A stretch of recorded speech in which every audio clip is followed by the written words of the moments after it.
வணக்கம், முத்துக்குமார். நம்ம தமிழ் சாட் சேனலை சப்ஸ்கிரைப் பண்ணுற அனைவருக்கும் என்னுடைய மனமார்ந்த நன்றி. எனக்கு ஆதரவாக இருக்கக்கூடிய அனைத்து நண்பர்களுக்கும் என்னுடைய மனமார்ந்த நன்றி. இன்றைக்கி இப்போ இந்த வீடியோவில் நம்ம என்ன பார்க்க போகிறோம் அப்படின்னா, ரெங்கோ சார்ட் பற்றி ஒரு டெக்னிக்கலான விஷயம் பார்க்க போகிறோம். அதனால் கொஞ்சம் கவனமாக பாருங்கள். கொஞ்சம் கன்ஃபியூஸ் பண்ணுற மாதிரி இருக்கும், ஆனால் நான் ரொம்ப நிதானமாக சொல்கிறேன், பொறுமையாக சொல்கிறேன். ஓகேங்களா? கண்டிப்பாக உங்களுக்கு புரிகிற மாதிரி தான் நான் சொல்லுவேன். அதனால் கொஞ்சம் பொறுமையாக வீடியோவை பாருங்கள்.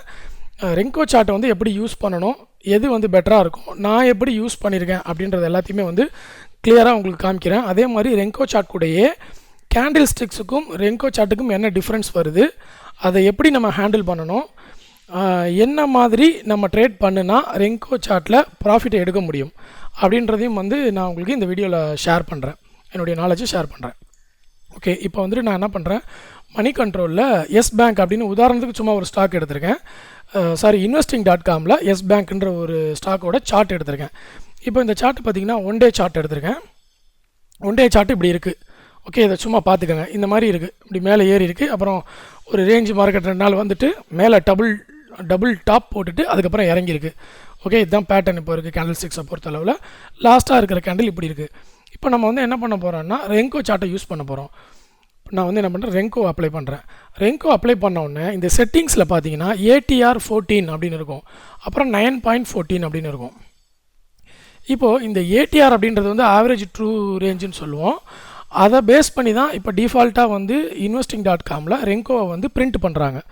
ஓகே, இந்த ரெங்கோ கேண்டில் எப்படி பிரிண்ட் ஆகுது அப்படின்னா, ATR வேல்யூவை பேஸ் பண்ணி பிரிண்ட் ஆகுது. ஆனால் நம்ம என்ன பண்ண போகிறோம், ATR வேல்யூவை பேஸ் பண்ணி பிரிண்ட் ஆகுதுன்னா அந்த ATR பற்றி நீங்கள் டீப்பாக தெரிஞ்சிருக்கணும். அப்புறம் இந்த 9.14 அப்படின்னா என்னென்னா, இப்போ கரண்ட்டாக ஒரு கேண்டிலோட விலை ₹9.14 இருக்குன்னு அர்த்தம். ஸோ இந்த மாதிரி டிஃப்ரெண்ட்டாக வரதை நீங்கள் நல்லா கம்ப்ளீட்டாக ரென்கோவை எக்ஸ்போர்ட் ஆகி புரிஞ்சுக்கணும். அப்படி இல்லை, எனக்கு நார்மலாக எப்படி கேண்டில் ஸ்டிக்ஸ் டைம் பேஸ்டு சார்ட்டோ அதே மாதிரி ப்ரைஸ் பேஸ்டு சார்ட்டு, ரொம்ப பிளெயினாக ப்ரைஸ் பேஸ்டு சார்ட் அப்படி வேணும் அப்படின்னா நீங்கள் என்ன பண்ணணும்னா, நான் அந்த மாதிரி ப்ரைஸ் பேஸ்டு சார்ட்டில் தான் ட்ரேட் பண்ணியிருக்கேன். இந்த ATR பேஸ் பண்ணி நான் ரெங்கோவில் ட்ரேட் பண்ணது கிடையாது, பேப்பர் ட்ரேடிங் தான் பண்ணியிருக்கேன். ஓகே, பேப்பர் ட்ரேடிங் தான் பண்ணியிருக்கேன். அதோட அக்யூரசி லெவல் இன்னும் எனக்கு கான்ஃபிடென்ட்டாக இல்லை, அதனால் அதை பற்றி நான் உங்களுக்கு சொல்லலை. ஓகே, இப்போ பிளெயினாக எப்படி ரெங்கோவை யூஸ் பண்ணுறது, அதோட செட்டிங் என்ன, அதுக்கு என்ன சேஞ்சஸ் எல்லாமே இப்போ நம்ம பார்த்துடலாம்.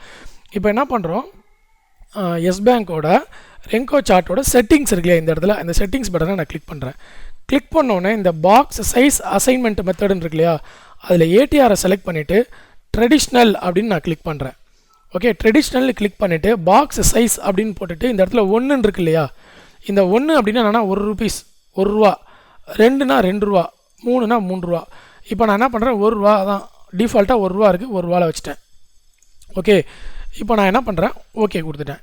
இப்போது நார்மலாக டெய்லி சார்ட்டில் ஓகே ₹1 டிஃப்ரென்ஸ் வந்துச்சுன்னா ஒரு கேண்டில் பிரிண்ட் ஆகும். இப்போ நீங்கள் ஒரு கேண்டிலோட சைஸ் பார்த்தீங்கன்னா தெரியும், ₹1 தான் இருக்கும். இங்கே பாருங்கள், 322லேருந்து 323. இங்கே பாருங்கள், இந்த கேண்டில் 321லேருந்து 322. ஸோ ₹1 ஒரு கேண்டில். ஓகே, ஸோ ₹1 விலை ஏறிச்சுன்னா ஒரு கேண்டில் பிரிண்ட் ஆகிடும். அடுத்து ₹1 வந்தால் ஒரு கேண்டில் பிரிண்ட் ஆகிடும். ஆனால் அதுக்கு 1 டே டைமுக்குள்ளே அது நடக்கணும். இப்போ இன்றைக்கி காலையில் 327 வரைக்கும் போயிட்டு ஈவினிங் முடியும் போது 323 முடிஞ்சிச்சுன்னு வச்சுக்கோங்களேன். அந்த 327 வரைக்கும் போயிட்டு வந்துச்சு பார்த்தீங்களா, அதை ரெங்கோ காட்டாது. ஓகே, புரியுதுங்களா? இப்போ இன்றைக்கி காலையிலேருந்து 3:30 மணிக்குள்ளே 323லேருந்து 327 வரைக்கும் மார்க்கெட் போயிட்டு திருப்பி முடியும் போது இங்கே முடிஞ்சிருச்சுன்னா அது சும்மா போய் டச் பண்ணிவிட்டு வந்ததை காமிக்காது. எந்த வேல்யூ கரெக்டாக முடியும் போது இருந்திருக்கோ அந்த வேல்யூவோட நிறுத்திக்கும். ஓகே, டெய்லியில் இப்போ நான் என்ன பண்ணுறேன், 5 மினிட்ஸை செலக்ட் பண்ணிக்கிறேன். 5 மினிட்ஸை செலக்ட் பண்ணால் 5 நிமிஷத்துக்குள்ளே ஒரு வேல்யூ அது இறங்கிட்டு இப்போ திருப்பி ஏறி இருந்துச்சுன்னா அந்த வேல்யூவை காமிக்காது. 5 மினிட்ஸ்க்குள்ளே அந்த வேல்யூ கம்ப்ளீட்டாக இருக்கணும். புரியுதுங்களா? அப்போ தான் அதை பிரிண்ட் பண்ணும். 5 நிமிஷத்துக்குள்ளே இருக்கக்கூடிய ஃப்ளக்சுவேஷன்ஸ், அதாவது நாய்ஸ் அப்படின்வாங்க. கேண்டில் ஸ்டிக்ஸில் நாய்ஸ் வந்திருக்கும் இல்லையா, மேலே ஒரு பார் போட்டிருக்கும், கீழே ஒரு பார் போட்டிருக்கும். ஓகே, அப்போ என்ன, நமக்கு ஓப்பன் க்ளோஸ் தான் முக்கியம். அது மேலே எவ்வளோ தூரம் போயிட்டு வந்தது, கீழே எவ்வளோ தூரம் போயிட்டு வந்ததுன்றது முக்கியம் இல்லை. அப்படிங்கிறது தான் இந்த ரெங்கோ சார்ட்டோட கான்செப்ட். ஓகே, அது என்ன பண்ணணும்னா, அந்த கோடு மேலே போடுற கோடும் கீழே போடுற கோடும் என்ன பண்ணணும்னா, கேண்டில் ஸ்டிக்ஸில் நம்மளால் ஒரு ப்ராப்பர் டிசிஷனை எடுக்க முடியாமல் கன்ஃபியூஸ் பண்ணும். அதை நாய்ஸ் அப்படின்வாங்க. அந்த நாய்ஸ் இல்லாமல் ட்ரேட் பண்ணணும்னா ரெங்கோ சார்ட்டை நம்ம செலக்ட் பண்ணிவிட்டு இந்த மாதிரி பண்ணுறோம். இப்போ வந்து நான் என்ன பண்ணியிருக்கேன், 5 மினிட்ஸ் சார்ட்டை எடுத்திருக்கேன். இப்போ வந்து எனக்கு இப்போ நான் உடனே கேண்டில் ஸ்டிக்ஸை பார்க்குறேன், இதில் எப்படி இருக்குது 5 மினிட்ஸ் சார்ட்டில், அதே வந்து நான் ரெங்கோ பார்க்குறேன் இப்படி இருக்குது. இப்போ நான் என்ன இதில் எப்படி நான் கம்பேர் பண்ணிக்கிறது, எப்படி நான் ட்ரேட் பண்ணுறது அப்படின்னு உங்களுக்கு புரியலை அப்படின்னா நீங்கள் என்ன பண்ணணும்னா, இங்கே ஒரு தராசு மாதிரி ஒரு சிம்பிள் இருக்குல்ல, தராசு மாதிரி இந்த இடத்துல ஒரு சிம்பிள் இருக்கு இல்லையா, அதை நல்லா கவனமாக பார்த்துக்கோங்க. இந்த சிம்பிளை கிளிக் பண்ணுங்கள். கிளிக் பண்ணிவிட்டு கம்பேர்னு ஒன்று இருக்கும், ஆட் சிம்பிள்னு ஒன்று இருக்கும். இந்த ஆட் சிம்பிள் அப்படின்ற இந்த செட்டிங்கை செலக்ட் பண்ணிவிட்டு அதே எஸ் பேங்க் ஸ்டாக், இப்போ நான் ஆல்ரெடி எஸ் பேங்க் தானே வச்சுருக்கேன், ஸோ திருப்பியும் எஸ் பேங்க் ஸ்டாக்கை செலக்ட் பண்ணிவிட்டு ஓகே கொடுக்குறேன், க்ளோஸ் பண்ணிவிட்டு. இப்போ பாருங்கள், எஸ் பேங்க்கோட ரெங்கோ சார்ட்டும் இருக்குது, அது கூட கம்பேர் பண்ணுறதுக்கு அதே எஸ் பேங்க்கோட 5 மினிட்ஸ் சார்ட்டோட கேண்டில் ஸ்டிக்ஸும் வந்துருச்சு. இப்போ நீங்கள் ஒரு கேண்டிலில் கொண்டு போய் கர்சர் அப்படி வச்சிங்கன்னா கேண்டில் ஸ்டிக்ஸ் பேட்டர்ன் கிளியராக தெரியும். புரியுதுங்களா? கலர் சேஞ்ச் பண்ண முடியுமா நம்ம செக் பண்ணி பார்க்கலாம். கேண்டில்ஸில் கலர் சேஞ்ச் பண்ண முடியும். ஓகே, இப்போ நான் என்ன பண்ணுறேன், எல்லோ டவுனுக்கு வந்து டார்க் ரெட்டு கொடுக்குறேன். ஓகே, இப்போ உங்களுக்கு தெரியுதுங்களா? எல்லோவில் வச்சேன்னா கிளியராக எல்லோ எல்லாமே தெரியும். இப்போ ரெங்கோ வேணும்னா ரெங்கோவை கிளிக் பண்ணிங்கன்னா ரெங்கோ கம்ப்ளீட்டாக தெரியும். இப்போ ரெங்கோக்கும் கேண்டில் ஸ்டிக்ஸுக்கும் என்ன வித்தியாசம் இருக்குதுன்னு உங்களுக்கு ஈஸியாக ஐடென்டிஃபை பண்ண முடியும். ஓகே, இப்போ இந்த சேஞ்சஸ் பார்க்கும்போது நீங்கள் கிளியராக ஐடென்டிஃபை பண்ண முடியும் ரெங்கோக்கும் கேண்டில் ஸ்டிக்ஸுக்கும் எந்த இடத்துல ப்ரைஸ் இருக்குதுன்னு சொல்லிட்டு. இப்போ பாருங்கள், கரெக்டாக கேண்டில் ஸ்டிக்ஸ் இப்போது லாஸ்ட்டாக எங்கே முடிஞ்சிருக்கு, 322.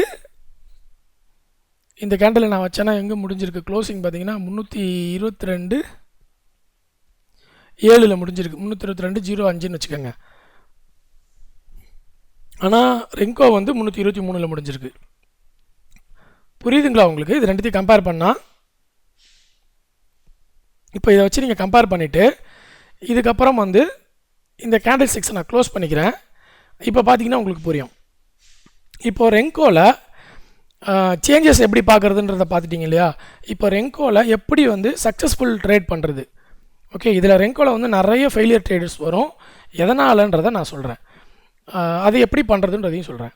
இப்போ கேண்டில் ஸ்டிக்ஸில் நம்ம என்ன பண்ணுவோம், இப்போ உதாரணத்துக்கு நான் அப்படியே வந்து ஒரு கேண்டில் ஸ்டிக்ஸ் எடுக்கிறேன். இந்த இடத்துல ப்ரைஸ் இருக்குது அப்படின்னா இப்படி கட் பண்ணுது, இல்லை இதை பிரேக் அவுட் பண்ணுது, இல்லை இது மேலே போகுதுன்னா நம்ம என்ன பண்ணுவோம், ப்ரைஸ் மூவ்மெண்ட்டை கிளியராக நம்ம செக் பண்ண முடியும். இதில் கேண்டில் ஸ்டிக்ஸில் ப்ரைஸ் இங்கேருந்து இவ்வளோ தூரம் வந்துட்டு திருப்பி இப்படி போயிருக்கு அப்படின்றது நமக்கு தெரியும். ஆனால் ரெங்கோவில் அந்த மாதிரி தெரியாது. ஓகே, இப்போ ப்ரைஸ் என்ன ஆகும், இந்த இடத்துல இருக்குது, இதை கட் பண்ணி இந்த பக்கம் வந்துருச்சு, ஸோ பாசிட்டிவில் போய்கிட்டு இருக்குது அப்படின்றத நம்மளால் கெஸ் பண்ண முடியும். ஆனால் ரெங்கோவில் அந்த மாதிரி பண்ண முடியாது. அப்போ என்ன பண்ணணும்னா, ரெங்கோவில் வந்து என்ன பெனிஃபிட் இருக்கோ அதை ஃபுல்லாக நம்ம யூஸ் பண்ணணும். ஆனால் நம்ம பணத்தை லாஸ் பண்ணக்கூடாது. அப்போது என்ன மாதிரி ஸ்ட்ராட்டஜியை இதுக்கு உபயோகப்படுத்தினா ரெங்கோ சக்ஸஸாக வரும் அப்படின்றது தான் முக்கியம். ஓகே, இப்போது இந்த கேண்டில் ஸ்டிக்ஸை பொறுத்தளவில் கரெக்டான லைவ் ப்ரைஸ் நமக்கு கிடச்சிருது. ஓகே, லைவ் ப்ரைஸ் கரெக்டான ப்ரைஸ் நமக்கு கிடச்சிருது. இப்போ அப்படி ஏறிட்டு வருது, ஏறிட்டு வந்தோடனே இந்த பக்கம் அப்படி திரும்புது, ரிட்டன் திரும்பினோடனே நமக்கு என்ன ஆகுது, சிக்னல் திரும்பிடுச்சுன்னு சொல்லிட்டு நம்ம செல்லிங் பண்ணி ப்ராஃபிட்டை புக் பண்ணுறோம். ஆனால் அதே நேரத்தில் ரெங்கோவில் என்ன ஆகுது, மேலே ஏறுது. ஓகே, இப்போ இந்த மாதிரி மேலே ஏறிட்டு வந்துட்டுருக்கு, ஏறிட்டு வந்துட்டு இந்த இடத்துல ரிட்டன் வருதுன்னு வச்சுக்கோங்களேன். சடனாக ஒரு 1 மினிட்டில், இப்போ நம்ம 5 மினிட்ஸ் சார்ட் வச்சுருக்கோம் இல்லையா, 5 மினிட்ஸ்க்குள்ளே இந்த இது ஒரு பாக்ஸுன்றது ₹1 இல்லையா, நம்ம அதான் செட்டிங் பண்ணி வச்சுருக்கோம். செட்டிங்ஸில் ஒரு பாக்ஸுன்றது ₹1 செட் பண்ணி வச்சுருக்கோம். சடனாக 5 நிமிஷத்தில் இப்போ ஒரு ₹10 இறங்குதுன்னு வச்சுக்கோங்களேன், 10 பாக்ஸ் போட்டுரும். புரியுதுங்களா? அப்போ நம்ம என்ன நினச்சிக்குவோம், ஃபுல்லாக வந்து மார்க்கெட்டை இறங்கிடுச்சு அப்படின்னு நம்ம நினச்சிக்குவோம். ஓகே, ஆனால் அடுத்த 5 நிமிஷத்தில் என்ன ஆகும்னா அது ரெக்கவர் ஆயிரும். ₹10 இறங்கிட்டு அந்த கேண்டில் முடியும் போது ₹2 முடியும். அப்போ இது என்ன பண்ணுன்னா 10 கேண்டிலை பிரிண்ட் பண்ணும். அதுக்கப்புறம் அது முடியும் போது என்ன ஆகுனா அந்த பிரிண்ட் பண்ண கேண்டல்லாம் ரிமூவ் பண்ணிவிட்டு முடியும் போது எது வரைக்கும் முடிஞ்சிருக்கோ அது வரைக்கும் தான் பிரிண்ட் பண்ணும். அப்போ நம்ம பார்க்கும்போது என்ன தெரியும், எக்ஸ்ட்ராவாக ஒரு கேண்டில் வரும், திருப்பி மறைஞ்சிரும், எக்ஸ்ட்ராவாக கேண்டில் வரும், மறைஞ்சிரும். அப்போ நமக்கு ரெங்கோவில் பர்ஃபெக்டாக டிசிஷன் எடுக்க முடியாது. அப்போ நம்ம என்ன பண்ணணும், அந்த ரெங்கோ கேண்டில் க்ளோஸ் ஆகிற வரைக்கும், அந்த 5 நிமிஷம் வரைக்கும் நம்ம பொறுமையாக வெயிட் பண்ணி தான் ஆகணும். ஓகே, லாஸ் ஆனாலும் திருப்பி அது ரிட்டர்ன் வந்து க்ளோஸ் ஆகுதா இல்லை லாஸ்ட்லேயே க்ளோஸ் ஆகுதா அப்படின்ற ஒரே ஒரு சேலஞ்ச் மட்டும்தான் ரெங்கோவில் இருக்குது. ஓகே, ரெங்கோவோட சேலஞ்சு அது ஒன்று மட்டும்தான். மற்றபடி இந்த நாய்ஸ் இருக்கிறதோ அல்லது டிசிஷன் மேக்கிங்கில் கன்ஃபியூஸ் ஏற்படுறதோ அதெல்லாம் ஏற்படாது. ஆனால் அந்த இமீடியட்டாக டவுன் இமீடியட்டாக அப் வருது பார்த்தீங்களா, அதை மட்டும் ரெங்கோவை வச்சு நம்ம வந்து ட்ரேட் பண்ண முடியாது, இமீடியட் டிசிஷன் எடுக்க முடியாது. சரி, அப்போது கேண்டில் ஸ்டிக்ஸில் நமக்கு எல்லாமே தெரியுது, ஆனால் மேலே கோடு கீழே கோடு மாறி மாறி ஓப்பன் ஆகுது, நமக்கு எப்படி ட்ரேட் பண்ணுறதுன்னு தெரியல. இதில் வந்து இப்போ க்ரீன் கலர் கேண்டல்லாம் வரிசையாக க்ரீனாக போய் சூப்பராக மேலே ஏறிருக்கு, ரெட்டுனா ரெட்டாக வந்து சூப்பராக கீழே இறங்கியிருக்கு, நல்ல அக்யூரசி கிடைக்கும். ஆனால் இதில் எந்த இடத்துல பிரச்சனை வருது, அந்த மினிட்ஸ்க்குள்ளே 5 மினிட்ஸ்னால் 5 மினிட்ஸ்க்குள்ளே இருக்கக்கூடிய வாலட்டிலிட்டியை அது வந்து பிரிண்ட் பண்ணி மறைச்சி காமிக்கும். பிரிண்ட் பண்ணும், திருப்பி மறைஞ்சிரும், பிரிண்ட் பண்ணும், எவ்வளோ க்ளோஸ் ஆகுதோ அந்த இடத்துல வந்து க்ளோஸ் ஆகும். ஸோ க்ளோசிங் ப்ரைஸ் தான் ரெங்கோவை பொறுத்தளவில் முக்கியமாக இருக்குது. சரி, இப்போ இதில் வந்து நான் எப்படி சேஃப்டியாக ட்ரேட் பண்ணுறது அப்படின்னு பார்த்தீங்கன்னா, ஒன்றுமே இல்லைங்க, ரொம்ப சிம்பிள் லாஜிக்கு. கம்மியான பணத்தில் ட்ரேட் பண்ணணும், அவ்வளோதான். ரெங்கோவில் ப்ராஃபிட்டுக்கான ப்ராபபிலிட்டி அதிகம், ஓகே. ஆனால் அந்த நஷ்டம் வரும் அப்படின்றது நமக்கு தெரியும், பிரிண்ட் பண்ணி மறையுது. அந்த ஒரே ஒரு பிரச்சனை தான், அந்த பிரச்சனையினால் நமக்கு என்ன ஏற்படும்னா நஷ்டம் ஏற்படும். அந்த நஷ்டத்தை தவிர்க்கணும்னா நம்ம என்ன பண்ணணும், ரொம்ப கம்மியான அமௌண்ட்டில் நம்மக்கிட்ட கையில் இருக்கிற காசுக்கு மட்டும் ரெங்கோவை வச்சு ட்ரேட் பண்ணிங்கன்னா, கண்டினியூஸாக ட்ரேட் பண்ணிங்கன்னா நல்ல ப்ராஃபிட் பார்க்க முடியும். எப்படி அப்படின்னா, இப்போ வந்து நம்ம கேண்டில் ஸ்டிக்ஸை பொறுத்து பேஸ் பண்ணும்போது என்ன பண்ணுறோம், எக்ஸ்ட்ராவாக எக்ஸ்போஷர் வாங்குகிறோம், எக்ஸ்ட்ராவாக வந்து கடனை வாங்கி ட்ரேட் பண்ணுறோம், அதோட மூமெண்டம் நமக்கு தெரியுது, டக்குன்னு ஸ்டாப் லாஸை போடுறோம். ரெங்கோவை பொறுத்தளவில் என்ன பண்ணணும்னா, இப்போ உதாரணத்துக்கு இங்கேருந்து இறங்கிட்டு இங்கே ஏற ஆரம்பிச்சிருக்கு, திருப்பியும் இறங்கிட்டு இந்த ப்ரீவியஸ் ஹை இருக்கு இல்லையா, ப்ரீவியஸ் ஹை இந்த இடம் இருக்குல்ல, இந்த இடத்த எப்போ வந்து ஒரு ராங்கான கூட போட்டேன், இப்போ நான் அப்படியே ஸ்ட்ரைட்டாக ஒரு லைன் போடுறேன், இங்கே பாருங்கள், இந்த இடத்துல ப்ரீவியஸ் ஹை இருக்கு இல்லையா, இங்கே இருந்து இந்த இடத்த எப்போ தாண்டுதோ அப்போ பையிங் பண்ணிடுறீங்க, ஒரு ஆப்ஷன். ரெண்டாவது ஆப்ஷன், எப்போ first time green colour candle print ஆகுதோ ரெண்டாவது கேண்டிலே நீங்கள் என்ட்ரி ஆகிடலாம். ஸோ 2 மாதிரியாக நீங்கள் ரெங்கோவில் ட்ரேட் பண்ணலாம். 2 மாதிரிக்கும் அந்த டார்கெட் ரிஸ்க் இருக்குது, ஓகே. அதை பார்த்துக்கணும், ரெண்டுத்துக்குமே ரிஸ்க் லெவல் கரெக்டாக போட்டுக்கணும். இப்போ ஹையஸ்ட் அக்யூரசி எதில் இருக்குன்னா, இந்த ப்ரீவியஸ் ஹையை கட் பண்ணும்போது ஹையஸ்ட் அக்யூரசி இருக்குது, ஓகே. இந்த ப்ரீவியஸ் ரெங்கோ பாக்ஸை கட் பண்ணி இது மேலே போகும்போது இந்த இடத்துல நீங்கள் பையிங் பண்ணுறீங்க, அதுக்கப்புறம் மேலே போகிறீங்க, ஃபஸ்ட்டு ரெட்டு வந்தோடனே செல்லிங் பண்ணி எக்ஸிட் ஆகிடுறீங்க. ஸோ இது உங்களுக்கு ப்ராஃபிட் வந்துடுது, ஓகே. இந்த மாதிரி வந்து ரெங்கோவில் சிக்னல்ஸ் எடுத்து நம்ம ட்ரேட் பண்ணுறோம். அப்படி இல்லைனா இந்த ஃபஸ்ட்டு பாக்ஸ் ஒரு ரெட்டு முடிஞ்ச உடனே ஃபஸ்ட்டு பாக்ஸ் க்ரீன் வருதா, ஃபஸ்ட்டு பாக்ஸ் முடிஞ்சு ரெண்டாவது பாக்ஸ் ஸ்டார்ட் ஆகும்போது என்ட்ரி ஆகுறீங்க, அதுக்கப்புறம் வந்து வெயிட் பண்ணணும்.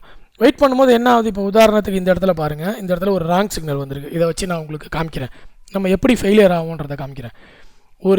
இப்போ மார்க்கெட் அப் ட்ரெண்ட்லேயே வந்துக்கிட்டு இருக்குது, டக்குன்னு ஒரு ரெட் கலர் பாக்ஸ் போட்டுருச்சு, போட்டோன்னே நம்ம என்ன பண்ணுறோம், ஆஹா ரெட் கலர் பாக்ஸ் வந்துருச்சு, மார்க்கெட் திரும்ப ஆரம்பிச்சிருச்சுன்னு செல்லிங்கை போடுறீங்க. செல்லிங்கை போட்டோன்னே என்ன ஆகும்னா, இப்படி இறங்குற மாதிரி இன்னொரு 50 பைசா இறங்கிட்டு திருப்பி அந்த பக்கம் ஏறி திருப்பியும் க்ரீன் கேண்டிலே வந்துருச்சு. அப்போ நம்ம செல்லிங் கேண்டில் போட்டோமா, அது நமக்கு ஃபெயிலியர் ஆகிடுதா. அப்போது நீங்கள் கரெக்டாக வெறும் 100 ஸ்டாக்ஸ் மட்டும் வாங்கியிருந்தீங்கன்னா என்ன ஆயிருக்கும், கரெக்டாக 2 ரூபா ஸ்டாப் லாஸில் வெளியே வந்திருப்பீங்க. இந்த இடத்துல அதே 100 ஸ்டாக்ஸில் என்ன நடந்திருக்கும், எத்தனை பாக்ஸ் நமக்கு ப்ராஃபிட் வந்திருக்கு பாருங்கள், 1 2 3 4 5 6 7 8 9 10 11 12 பாக்ஸ் நமக்கு ப்ராஃபிட் வந்திருக்கு.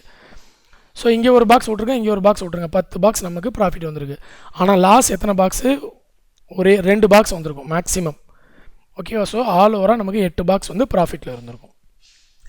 ஆனால் நீங்கள் எக்ஸ்போசர் பேஸ் பண்ணி வாங்கினீங்கன்னா என்ன ஆகும்னா, இந்த இடத்துல கரெக்டாக எல்லா பாக்ஸையும் கம்ப்ளீட் பண்ணவே மாட்டீங்க, ஒரு 2 பாக்ஸ் ப்ராஃபிட் வந்தோடனே வெளியே வந்துடுவீங்க. அதே மாதிரி இந்த இடத்துல என்ன ஆகும், லாஸ் ஒரு 4 பாக்ஸ் வந்துருச்சுன்னா மாட்டிக்குவீங்க. 4 பாக்ஸ் வந்தால் என்ன ஆகும்னா பயங்கர கடன் ஆயிரும், பணம்லாம் லாஸ் ஆயிரும். அதே நீங்கள் வெறும் 100 ஸ்டாக் தான் வச்சுருந்தீங்கன்னா என்ன பண்ணலான்னா, அந்த பாக்ஸ் இறங்கினாலும் க்ளோஸ் ஆகிற வரைக்கும் நீங்கள் வெயிட் பண்ண முடியும். அதே எக்ஸ்போசர் வாங்கினீங்கன்னா அந்த பாக்ஸ் க்ளோஸ் ஆகிற வரைக்கும்லாம் நீங்கள் வெயிட் பண்ண முடியாது. ஏன்னா உங்களுடைய லாஸ்ட் லெவல் இப்போ இங்கே 20,000 நஷ்டம் வருதுன்னு வச்சுக்கோங்களேன், வேகமாக 20,000 நஷ்டம் வந்து முடியும் போது 2,000 நஷ்டத்தில் முடியுது. ஆனால் இங்கே 20,000 நஷ்டம் வரும்போதே நீங்கள் பயத்துலேயும் உங்களுடைய ட்ரேடிங் அக்கௌண்ட்டோட ஆட்டோமேட்டிக் சாஃப்ட்வேர்லேயும் அது உங்கள் லாஸை புக் பண்ணி உங்களுக்கு நஷ்டத்தை கொடுத்துரும். அதுக்கப்புறம் பார்த்திங்கன்னா அது 5 நிமிஷம் முடியறதுக்கு முன்னாடி கரெக்டாக ரெக்கவர் ஆகி திருப்பியும் 2 ரூபா லாஸில் தான் முடியும். அப்போ என்ன பண்ணணும்னா, நம்மளுடைய சொந்த பணத்தில் நம்ம ட்ரேட் பண்ணோம்னா நம்ம பொறுமையாக இருக்கலாம். சொந்த பணம்னா அதுக்காக 5 லட்சம் 10 லட்சம் போட வேணாம். ரெங்கோலேருந்து நீங்கள் ப்ராஃபிட் எடுக்கிற வரைக்கும் வெறும் 10,000 15,000 மட்டும் இன்வெஸ்ட் பண்ணி ரெங்கோவை ஃபாலோ பண்ணிவிட்டு அதுலேருந்து இன்கம் சம்பாரிச்சதுக்கப்புறம் நீங்கள் வந்து 100 ஸ்டாக்கு 150 ஸ்டாக்கு அப்புறம் 200 ஸ்டாக்கு அப்புறம் 300 ஸ்டாக் அப்படியே மாற்றி நீங்கள் இன்க்ரீஸ் பண்ணி ட்ரேட் பண்ணலாம். கொஞ்சம் பொறுமை இருக்கணும். புரியுதுங்களா? இது கூட நீங்கள் வந்து கரண்ட் ப்ரைஸை கம்பேர் பண்ணிக்கணும் அப்படின்னா இந்த தராசு சிம்பிளை ப்ரெஸ் பண்ணி ஆட் சிம்பிளில் எஸ் பேங்க் அப்படின்றத திருப்பியும் போட்டு இந்த இடத்துல நீங்கள் வச்சுக்கிட்டு ட்ரேட் பண்ணலாம். ஆனால் இதை வந்து ஒரு ரெஃபரன்ஸ்க்கு பார்த்துட்டு இமீடியட்டாக நீங்கள் கேண்டில்ஸை க்ளோஸ் பண்ணிடணும். இல்லை அப்படின்னா நீங்கள் ரெங்கோ யூஸ் பண்ணுறது வேஸ்ட்டு. திருப்பியும் நீங்கள் கேண்டில் ஸ்டிக்ஸில் தான் உங்கள் மைண்டு போகுமே தவிர ரெங்கோவுக்கு ட்ரேட் பண்ணாது. புரியுதுங்களா? அதனால் செக் பண்ணுறதுக்கு கிராஸ் வெரிஃபிகேஷன் பண்ணுறதுக்கு மட்டும் நீங்கள் செக் பண்ணிவிட்டு உடனே க்ளோஸ் பண்ணிடணும். ஓகே, அப்போ தான் வந்து இதில் நீங்கள் ட்ரேட் பண்ண முடியும். அப்படி இல்லைனா நிறைய பேர் வந்து என்ன பண்ணுறாங்கன்னா இந்த கம்பேரிசனில் அதையும் போட்டுருவாங்க, கேண்டில் ஸ்டிக்ஸையும் போட்டுக்குவாங்க. இவர் கேண்டில் ஸ்டிக்ஸையும் போட்டுட்டு இதில் வந்து இண்டிகேட்டர் அப்ளை பண்ணிடுவாங்க சூப்பர் ட்ரெண்டை. அப்போ 2 சிக்னலையும் சூப்பர் ட்ரெண்ட் வந்துச்சா அப்போ வந்து அதை எடுத்துக்குவாங்க. இப்போ 2 ரெங்கோலையும் சூப்பர் ட்ரெண்ட் வந்துருச்சு, கேண்டில் ஸ்டிக்ஸ்லையும் சூப்பர் ட்ரெண்ட் வந்துருச்சா, ஓகேப்பா நான் இப்போ வாங்கிக்கிறேன் அப்படின்ற ஒரு கால்குலேஷனுக்கு வந்துடுவாங்க. இதில் வந்து கொஞ்சம் அக்யூரசி லெவல் அதிகமாக இருக்கும். அவ்வளோதான், வேறு ஒன்றும் கிடையாது. புரியுதுங்களா? ஸோ இந்த வீடியோவில் உங்களுக்கு பயனுள்ள தகவல் கிடச்சிருந்துச்சுன்னா கண்டிப்பாக லைக் பட்டன் ப்ரெஸ் பண்ணுங்கள். அப்புறம் இன்னொரு முக்கியமான விஷயம், நீங்கள் வந்து ரெங்கோ யூஸ் பண்ணும்போது வேறு எந்த இண்டிகேட்டரையும் அப்ளை பண்ண வேண்டிய அவசியம் ஏற்படாது. அதுக்கு தான் ரெங்கோவை யூஸ் பண்ணுறது. புரியுதுங்களா? அதனால் ரெங்கோலையும் வந்து அதிகமான இண்டிகேட்டர் உபயோகப்படுத்தாதீங்க. நான் சூப்பர் ட்ரெண்ட் அப்படின்றத வந்து ஒரு எஜுகேஷன் பர்பஸ்க்காக இப்போ நான் உங்களுக்கு காமிச்சிருக்கேன். சூப்பர் ட்ரெண்டையும் பேஸ் பண்ணி பண்ணுறாங்க அப்படின்றத காமிச்சிருக்கேன். ஆனால் வந்து 90% சூப்பர் ட்ரெண்டு தேவைப்படாது. வெறும் பிளெயின் ரெங்கோவை வச்சு மட்டுமே நீங்கள் ட்ரேட் பண்ணலாம். ஓகே, நீங்கள் கம்ப்ளீட்டாக ஒரு 20 டேஸ் டெய்லி ரெங்கோவை மட்டும், கேண்டில் ஸ்டிக்ஸை மறந்துடுங்க. ரெங்கோவையும் கேண்டில் ஸ்டிக்கையும் ஒரு நாள் மாற்றி பார்த்தீங்கன்னா பயந்துருவீங்க, ட்ரேட் பண்ண முடியாது. ரெங்கோ தான் கேண்டில் ஸ்டிக்ஸ்னு ஒன்று இல்லவே இல்லை அப்படின்னு மனசில் நினச்சிக்கிட்டு ரெங்கோவை கம்ப்ளீட்டாக பேப்பர் ட்ரேட் பண்ணுங்கள். அதுக்கப்புறம் வந்து எனக்கு கமெண்ட் போடுங்க உங்களுடைய ரெங்கோவோட அக்யூரசி எப்படி இருக்குன்னு. ஓகே, ஸோ இந்த வீடியோவில் பயனுள்ள தகவல் கிடச்சிருந்துச்சுன்னா கண்டிப்பாக லைக் பட்டன் ப்ரெஸ் பண்ணுங்கள், நம்ம சேனலை சப்ஸ்கிரைப் பண்ணுங்கள், பாசிட்டிவ் கமெண்ட் எது இருந்தாலும் கொடுங்க. நன்றி, வணக்கம்.